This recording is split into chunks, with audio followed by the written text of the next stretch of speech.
दोस्तों हमारा जो प्रश्न है वो समय और कार्य से संबंधित प्रश्न है। ये प्रश्न अधिकतर एग्जाम में आता रहता है और इसे स्टूडेंट कर भी लेते हैं, लेकिन समय ज़्यादा लगा लेते हैं। तो मैं आपको एक ऐसा तरीका बताऊंगा जिससे आप इसे कुछ ही समय में कर सकते हो। यानी दोनों तरीके मैं आपको बताऊंगा। तो प्रश्न क्या है कि राम और श्याम किसी काम को 8 घंटे में कर सकते हैं। अगर राम इसी काम को 12 घंटे में कर सकता है तो श्याम इसी काम को कितने घंटे में कर सकता है। तो सबसे पहले तो समय कार्य में हमें ये ध्यान होना चाहिए कि जो काम ये दो व्यक्ति कर रहे हैं वो काम है कितना। तो काम निकालने के लिए करना क्या है, काम निकालने के लिए दोनों का लैसे ले लेना है। जो पहला तरीका है 8 और 12, इन दोनों का लैसा आ जाएगा दोस्तों 24। 8 या 24, 12 दूनी 24।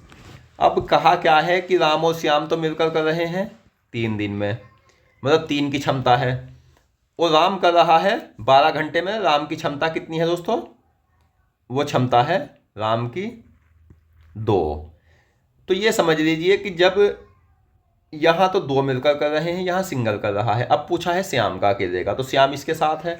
तो ये 2 में से हम 3 में से 2 घटा देंगे, 1 शेष आया। तो श्याम की क्षमता क्या है 1। 24 काम है। श्याम एक काम डेली कर रहा है, तो कितने दिन में काम को निपटा देगा, 24 दिन में। तो प्रश्न का आंसर है डी।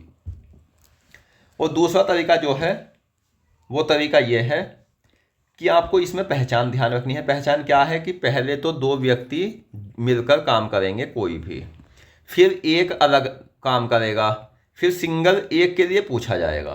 तो आपको करना क्या है, दोनों की गुना कर लेनी है, 8 गुना 12, और दोनों का अंतर कर लेना है 4। 4 तिया 12, 8 तिया 24। तो इस तरह से भी आप इस प्रश्न को एग्जाम में बहुत कम समय में कर सकते हो। अगर आपको ये प्रश्न समझ आया हो तो हमारे वीडियो को लाइक करें और चैनल को सब्सक्राइब करें। मिलते हैं नेक्स्ट वीडियो में। धन्यवाद।